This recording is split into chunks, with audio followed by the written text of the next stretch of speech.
பாலும் தெளிதேனும் பாகும் பருப்பும் இவை நாளும் கலந்துனக்கு நான் தருவேன். கோலம் செய்துங்க கரிமுகத்து தூமணியே, நீ எனக்கு சங்கத்தமிழ் மூன்றும் தா. யோனித்யமச்சுதபதாம்புஜயுக்மருக்ம வியாமோகதஸ்தைதராணி திரணாயமேனே அஸ்மத் குரோர் பகவதோசதேக சிந்தோஹோ ராமானுஜச்ச சரணோ சரணம் பிரபத்யே ராமானுஜ தாசோஸ்மி. குபேரன் டிவி நேயர்கள் அனைவருக்கும் அநேக நமஸ்காரங்கள். சக்தி ஜோதிட குழுவின் சார்பாக அடியேன் சக்தி சோமையாவும் ஆஸ்ட்ரோ KS ஐயங்கார் அவர்களும் பங்குனி மாத பலன்களை பற்றி பார்க்க வந்திருக்கின்றோம். இப்பொழுது பங்குனி மாதத்தினுடைய கிரக அமைப்புகள் எப்படி இருக்குங்கிறத கோச்சார ரீதிகளை ஐயா சொல்லுவாங்க. பங்குனி மாதம் அப்படின்னு பார்க்கும் பொழுது மாதத்தில் காலபுருஷ தத்துவத்தின் பிரகாரம் கடைசி ராசியான மீன ராசியில் சூரிய பகவான் வரார். அவர் கும்ப ராசியிலிருந்து மீன ராசிக்கு வரக்கூடிய காலத்தை, மீன ராசியில் இருக்கக்கூடிய காலத்தை பங்குனி மாதம் அப்படின்றத சொல்கிறோம். இந்த காலகட்டம் எப்போ வருது அப்படின்னா 15/3/2023 காலை 6 மணிக்கே பங்குனி மாதத்தில் இது வந்துடுறார். அதிலிருந்து 13/4/2023 வரலும் சூரிய பகவான் பங்குனி மாதமான மீன ராசியில் பிரவேசித்து இருக்கார். இந்த காலகட்டத்தில் பார்த்தீர்களேயானால் காலபுருஷ தத்துவத்தின் பிரகாரம் முதல் ராசியான மேஷ ராசியில் ராகு பகவானும், மிதுன ராசியில் இப்போ மேஷ ராசியில் ராகு பகவானோட சேர்ந்து சுக்கிர பகவானும் இருக்கார். மிதுன ராசியில் உங்களுக்கு செவ்வாய் பகவானும், சப்தமம் அதாவது துலாத்தில் கேது பகவானும், 10ஆம் இடம்னு சொல்லக்கூடிய மகரத்தில் சனி பகவானும், மீனத்தில் சூரியன் புதன் குரு இந்த 3 கிரகங்களும் இருக்குது. இந்த மாதத்தில் பார்த்தீர்களேயானால் மாத கிரகங்கள் அப்படின்னு சொல்லக்கூடிய சூரியன், செவ்வாய், சுக்கிரன் மற்றும் புதன் இவர்களுடைய மாற்றங்கள் என்னென்ன வருது அப்படின்றத பார்ப்போம். செவ்வாய் இந்த மாதம் முதல்லிருந்தே அவர் 3ஆம் இடமான அதாவது மிதுனத்தில் போய் இருக்கார். இதை தவிர பார்த்தீர்களேயானால் 29/3 அன்னைக்கு புத பகவான் மீனத்திலிருந்து மேஷத்திற்கும், 8/4/2023 அந்த அன்னைக்கு மேஷத்தில் இருக்கக்கூடிய சுக்கிர பகவான் ரிஷபத்துக்கும் செல்கிறாங்க. இந்த காலகட்டமான பங்குனி மாதத்தில் வரக்கூடிய சில விசேஷ நாட்கள் அப்படின்னு நம்ம பார்த்தோமே. ஆனால் பங்குனி மாதத்தில் வரக்கூடிய விசேஷ நாட்கள் அப்படின்னு சொல்லக்கூடியது யுகாதி பண்டிகை. அது 22/3/2023 அன்னைக்கு வருது. அதாவது தெலுங்கு வருடப்பருப்பு யுகாதி பண்டிகை இதை சொல்லுவாங்க. இதை தவிர பார்த்தீர்களேயானால் பங்குனி மாதத்தின் மிகப்பெரிய விசேஷம் அப்படின்னு சொல்லக்கூடிய பங்குனி உத்திர திருநாள். பங்குனி உத்திரத்துக்கு என்ன பெரிய மகத்துவம் அப்படின்னு கேட்டீர்கள்னா, பங்குனி மாதம் அப்படின்றது 12வது மாதம். மாதத்தில் மாதத்தில் 12வது மாதம் பங்குனி மாதம். நட்சத்திரத்தில் 12வது நட்சத்திரம் பங்குனி, அதாவது உத்திர நட்சத்திரம்.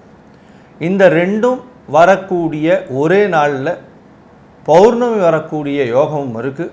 இந்த பௌர்ணமி நாளை மிகப்பெரிய ஏற்றங்களோடு கொண்டாடக்கூடிய விசேஷங்கள் நிறைய இருக்குது.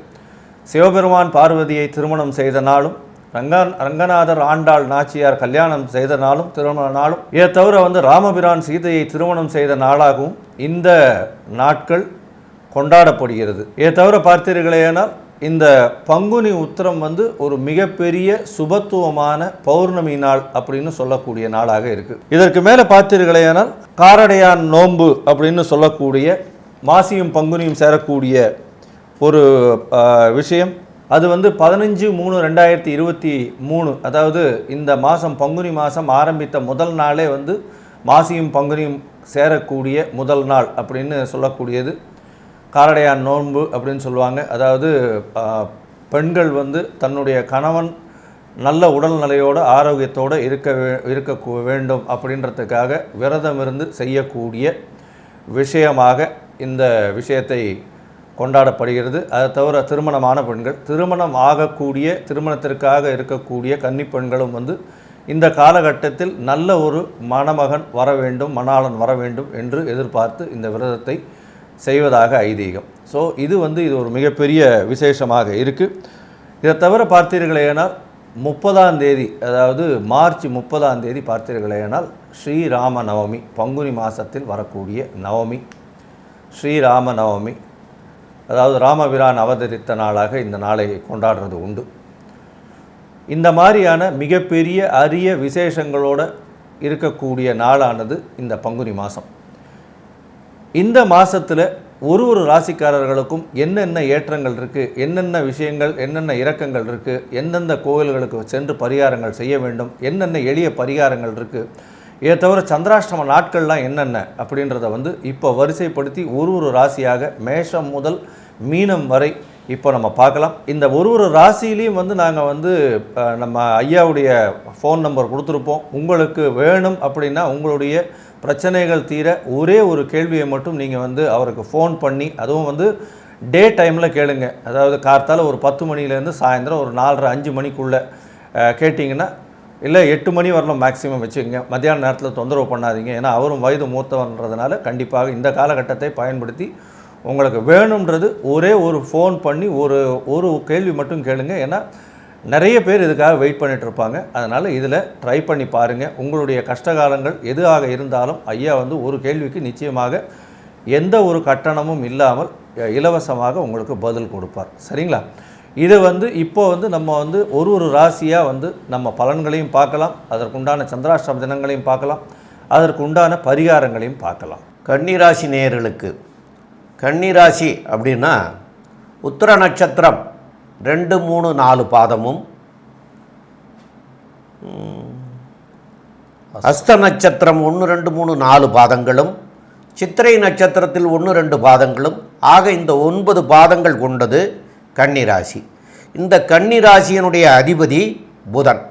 அப்போ கன்னிராசியினுடைய அதிபதி புதன் இந்த மாதம் பிறக்கையில் இருந்து, அதாவது 8/4/29/3/2023 வரைக்கும் அவர் 7ஆம் இடத்துல இருக்கார். அதுக்கப்புறம் 8ஆம் இடத்துக்கு போகிறார். உங்களுடைய ராசி அதிபன் 29/3 மாறுறாரு. அன்னைக்கே சனி பகவானும் மகர ராசியிலேருந்து கும்பராசிக்கு மாறுறார். அப்போது இந்த 7ஆம் இடத்துல இருக்கிறது சிறப்பான்னு கேட்டால் சிறப்பில்லை. ராசியாதிபதி 7ஆம் இடத்துல இருக்கிறது சிறப்பான்னு கேட்டால் சிறப்பில்லை. ஏன்னா அங்கே நீச்சமடைகிறார். ஆனால் குரு ஆட்சி பெற்று போய் இருக்கிற காரணத்தினால, குருவும் புதனும் அங்கே சேர்றதுனாலையும், உங்களுடைய ராசிக்கு 12ஆம் இடத்து அதிபதி போய் உங்களுடைய 7ஆம் இடத்துல சூரியன் இருக்கிற காரணத்தினாலையும், இந்த பரிவர்த்தனை தன்மை அடைஞ்சதுனால புதன் உங்களுக்கு இந்த மாதம் நல்லா இருக்கார் அப்படிங்கிறத சொல்லலாம். ரெண்டாவது, 8ஆம் இடத்துக்கு அவர் போனாலும் 29/3/2029 அன்னைக்கு 8ஆம் இடத்துக்கு போனாலும் மறைந்த புதன் நிறைந்த செல்வம் அப்படின்னு சொல்லக்கூடிய சூழ்நிலைக்கு தான் இருக்காரே தவிர அதுவும் நல்லது அப்படின்னு தான் நம்ம சொல்கிறோம். ஆக உங்களுக்கு 7ஆம் இடத்துல இந்த கிரகங்கள் இருக்கிறதுனாலையும், 8ஆம் இடத்துல ஆரம்ப நேரத்திலேயே சுக்கிரனும் ராகுவும் அங்கே இருக்கிறாங்க. அப்போ அவரும் அதுவும் 8ஆம் தேதி அன்னைக்கு சுக்கிரன் 8/4 மாறிடுறாரு. 8/4 அவர் மாறுறது அவருடைய சொந்த வீட்டுக்கு 9ஆம் வீட்டுக்கு மாறிடுறாரு. அப்போ இந்த தனிச்ச ராகுவாக இருந்தாலும் நன்மையை, 8ஆம் இடத்துல இருக்க ராகு நல்லதை செய்யக்கூடியவர் தான். இப்போ 9ஆம் இடத்தினுடைய சுக்கிரனும் சேர்ந்திருக்கிறது நல்ல நன்மைகளை செய்யக்கூடிய வாய்ப்புகள் மிக மிக அதிகம்.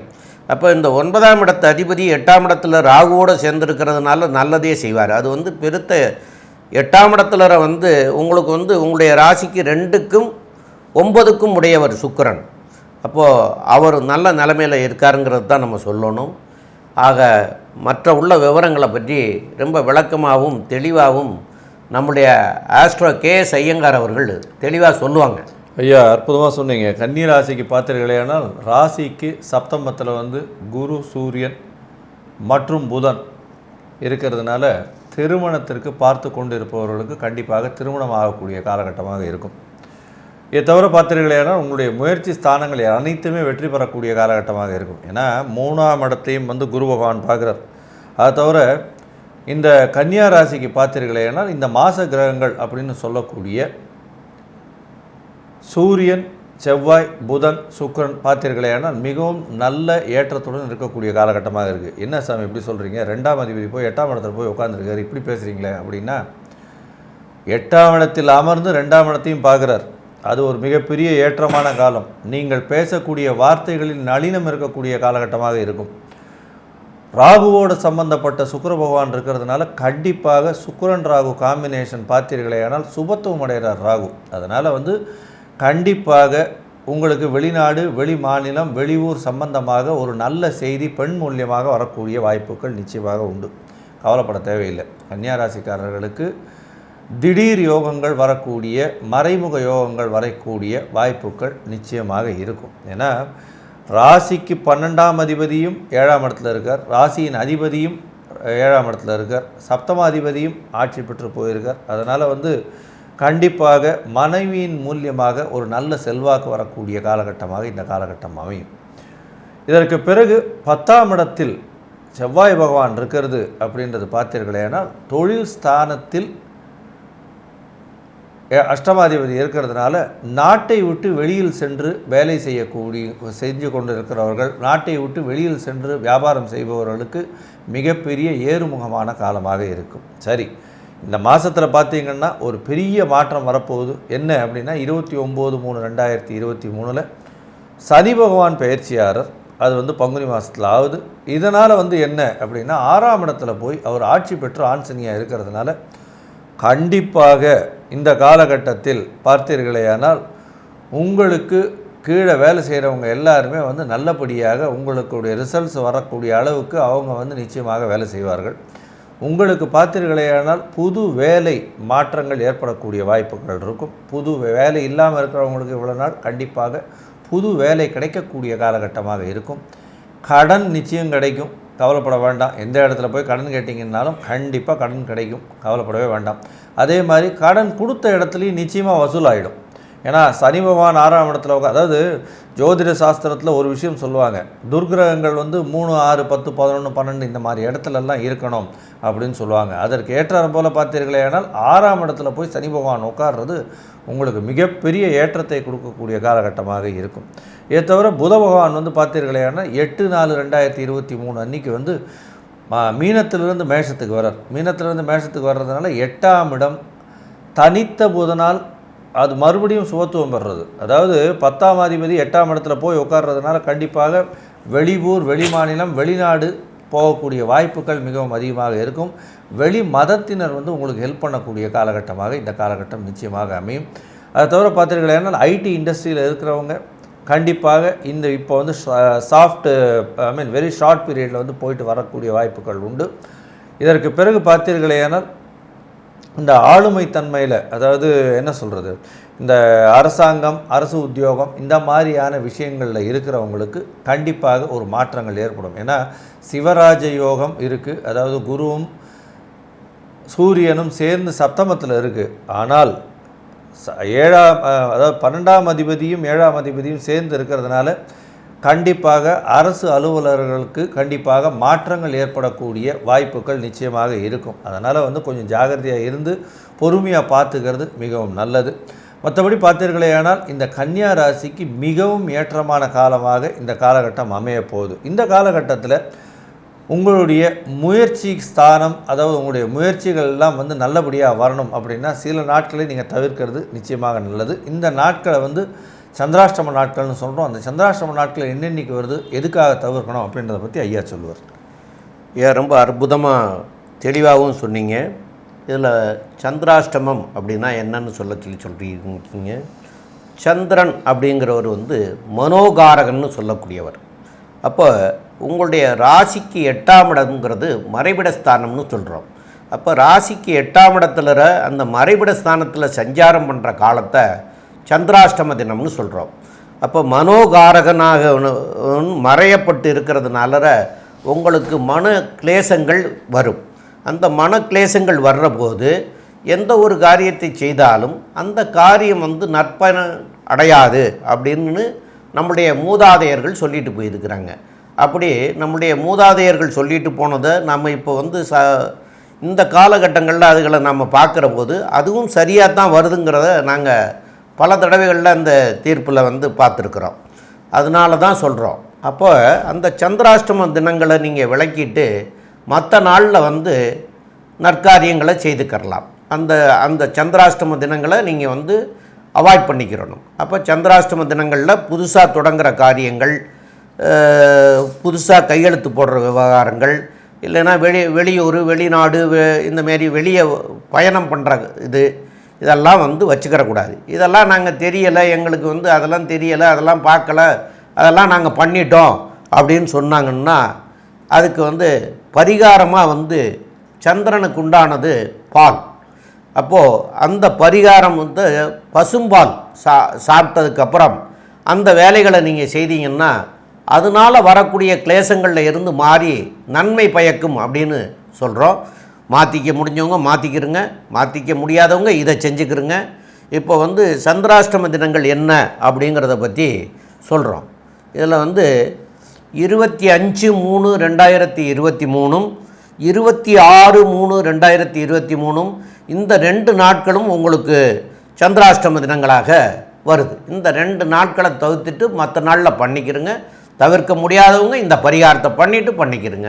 மேலும் உள்ள இந்த இந்த இந்த மாதத்தில் எந்த தெய்வங்களை வணங்கினா நல்லா இருக்குங்கிறத பற்றி நம்முடைய ஆஸ்ட்ரோ கேஎஸ் ஐயங்கார் அவர்கள் சொல்லுவாங்க. ஐயா, அற்புதமாக சொன்னீங்க. கன்னியா ராசியை பொறுத்தவரையிலும் புத பகவானே வந்து ஆட்சிநாதன். அவர் வந்து சப்தமத்தில் இருக்கிறதும் குரு பகவானோட சேர்ந்து இருக்கிறதுனாலையும் கண்டிப்பாக அருகில் இருக்கக்கூடிய ஆஞ்சநேயர் கோவிலுக்கு போயிட்டு வாங்க. இதை தவிர வந்து விநாயகர் கோவிலுக்கும் சென்று வருவது சால சிறந்தது. இதற்கு பிறகு பார்த்தீர்களேனால் கண்டிப்பாக வந்து குரு, அதாவது நவகிரகத்தில் குருவுக்கு பிரீதி பண்ணுறதும் மஞ்சள் ஆடைகள், மஞ்சள் இதெல்லாம் வந்து கொடுத்துட்டு அதாவது தானமாக கொடுக்கறதும் மிகப்பெரிய ஏற்றத்தையும் மாற்றத்தையும் உங்களுக்கு நிச்சயமாக கொடுக்கக்கூடிய காலகட்டமாக இருக்கும். தொழிலில் மிகப்பெரிய ஏற்றம் வரக்கூடிய காலகட்டமாக இந்த காலகட்டம் நிச்சயமாக அமையும் அப்படின்றத சொல்லி, லோகா சமஸ்தா சுகினோ பவந்து. இந்த சேனலை இதுவரை சப்ஸ்கிரைப் பண்ணாதவங்க கண்டிப்பாக பண்ணுங்கள். இதை தவிர உங்களுக்கு அறிஞ்ச நண்பர்களுக்கும் எல்லாருக்கும் கொடுத்துட்டு அவங்களையும் பண்ண சொல்லுங்கள். உங்களுக்கு ஜோதிட மற்றும் ஆன்மீக தகவல்கள் வந்து சேரும். நன்றி, வணக்கம். ஸ்ரீ குபேரன் டிவியை பார்த்தமைக்கு நன்றிகள். மேலும் இது போன்ற தகவல்களை தெரிந்து கொள்ள ஸ்ரீ குபேரன் டிவியை சப்ஸ்கிரைப் செய்யுங்கள். மறக்காமல் பெல் ஐக்கானை கிளிக் செய்யுங்கள்.